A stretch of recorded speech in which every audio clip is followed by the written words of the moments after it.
Like, subscribe. Like, subscribe.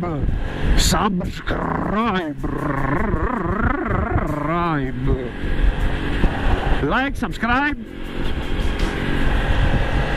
Ό,τι γουστάρετε. Λοιπόν, αρχικά όποιος δεν έχει πατήσει εγγραφή να πατήσει τώρα. Να κάνετε εγγραφή στο κανάλι και πατήστε και like τώρα επί τόπου.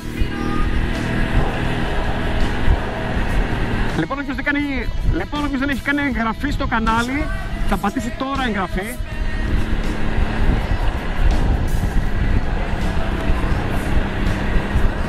Λοιπόν, όποιος δεν έχει κάνει εγγραφή στο κανάλι,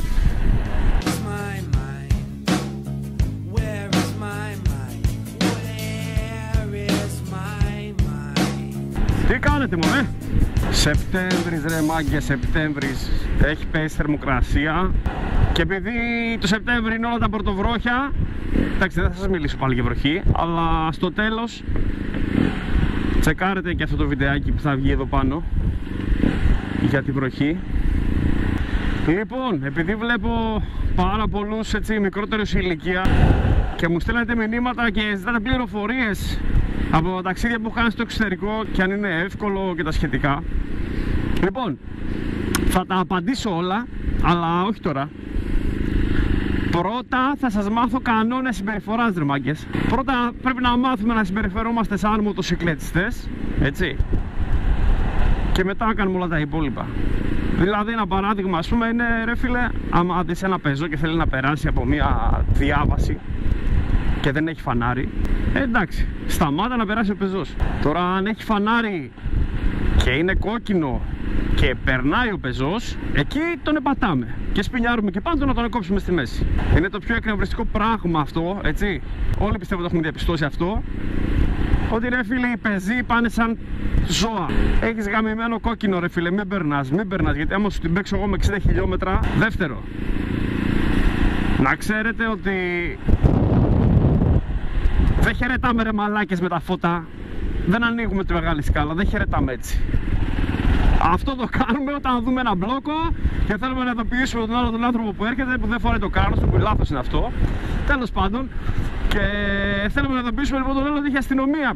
Έχει από εκεί πέρα που πάει. Μόνο μην πας, πήγαινε μπαλού ρε φίλε, κάντε να. Δεν χαιρετάμε με τα φώτα λοιπόν. Τα φώτα τα παίζουμε σε αυτή την περίπτωση. Ωραία τα μπεζολάκια. Χαιρετάμε κατά αυτόν τον τρόπο, μαγκές. Έτσι κάνουμε. Στο εξωτερικό δηλαδή και γενικότερα στις βόρειες χώρες περισσότερο, αλλά και στην Ιταλία, όταν συναντάμε ένα μοτοσυκλετιστή, το κάνουμε έτσι. Και μας απαντάει και αυτός έτσι. Όταν έχουμε συνεπιβάτη, κάνει και ο συνεπιβάτης έτσι. Και μας απαντάει και ο άλλος έτσι. Βέβαια άλλοι το περνάνε σε άλλο επίπεδο. Κάνουν κάτι τέτοια, κάτι ανάποδα. Ο φίλος μου ο Φάνης δηλαδή στις Άλπεις πάνω που συναντήσαμε πάρα πολλούς μοτοσυκλετιστές, τους έκανε έτσι. Τέλος πάντων, αυτό είναι το point. Ένα άλλο είναι ρε φίλε, όταν κάνουμε μια προσπέραση και μας κάνει χώρο ο άλλος να τον περισπεράσουμε. Είτε αυτοκίνητο είναι αυτό, είτε μηχανή, είτε νταλίκα. Χαιρετάμε κατά αυτόν τον τρόπο. Κλατς, βγάζουμε το πόδι έξω. Το δάτε? Κλατς, το βγάζουμε έξω. Και αντίστοιχα, αν είναι μοτοσυκλετιστής αυτός που χαιρετήσαμε κατά αυτόν τον τρόπο, το κάνει και αυτός από αυτή τη μεριά, έτσι. Κλατς, έξω. Κλατς, έξω.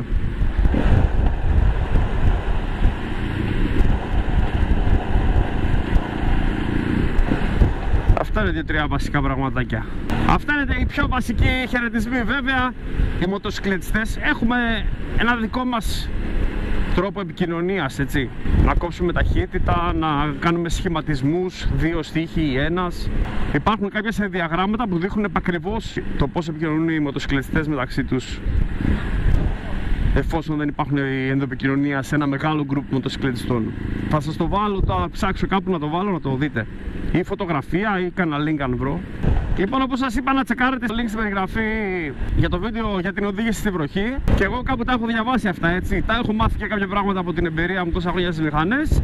αλλά τα έχω διαβάσει και κάπου από έτσι έμπειρους ανθρώπους και έγκριτα έτσι περιοδικά, τα οποία έχουν γράψει κάτι τέτοια αρθράκια και τα έκανα και εγώ με τον δικό μου τρόπο, ας πούμε, να τα προβάλλω. Όσα για τα υπόλοιπα, για τα ταξίδια, παιδιά, θα τα πούμε σιγά σιγά και τι κρατάω μαζί μου, πώς πήρα την απόφαση και ποια είναι τα απαραίτητα πράγματα, ας πούμε, που πρέπει να έχεις μαζί σου σε ένα μακρινό ταξίδι, είτε στο εξωτερικό είτε εντός Ελλάδος, έτσι. Δεν έχει και τεράστια διαφορά, μην νομίζετε.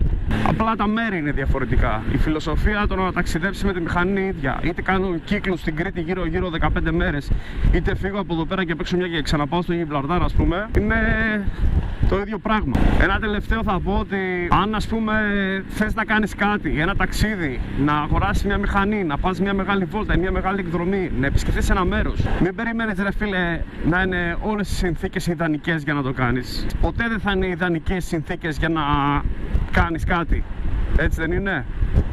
Πάντα κάτι είναι που μας κρατάει πίσω και πάντα βρίσκουμε σε εισαγωγικά μια δικαιολογία στον εαυτό μας για να μην προχωρήσουμε, ας πούμε, να κάνουμε το ένα βήμα παραπάνω. Λοιπόν, εγώ το έχω ξεπεράσει αυτό. Κατάφερα έτσι με τον τρόπο μου να το ξεπεράσω. Δεν ξέρω, καθένας έχει το δικό του τρόπο βέβαια. Όταν θέλω πραγματικά να κάνω κάτι, όποιες συνθήκες και να συναντήσω θα το κάνω, ρε φίλε. Τα βάζω κάτω και τα οικονομικά και τα πάντα, στερούμε άλλα πράγματα για να καταφέρω αυτό που θέλω.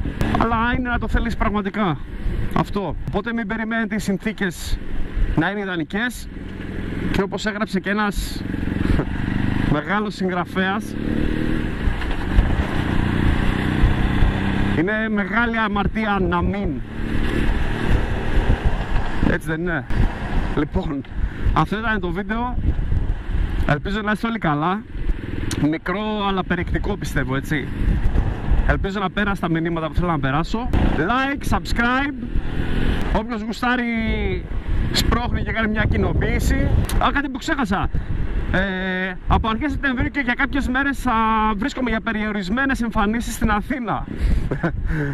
Προσπαθήσω να κάνω κάποιο βιντεάκι, δεν ξέρω αν θα τα καταφέρω, γιατί πάω για δουλειά. Θα προσπαθήσω να γράψω κάτι εκεί πέρα, αν το βγει καλώς, αν δεν βγει, κλάιν. Εντάξει, θα περιμένετε λίγο.